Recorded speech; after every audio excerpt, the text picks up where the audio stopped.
দেওয়া আছে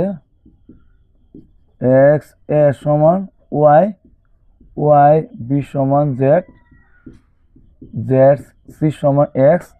এখন আমরা এক্স এর মান বসাবো, এক্স এর মান সমান জেড সি,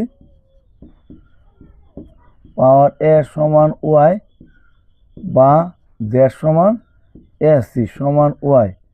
আবার আমরা জেড এর মান বসাবো ওয়াই বি,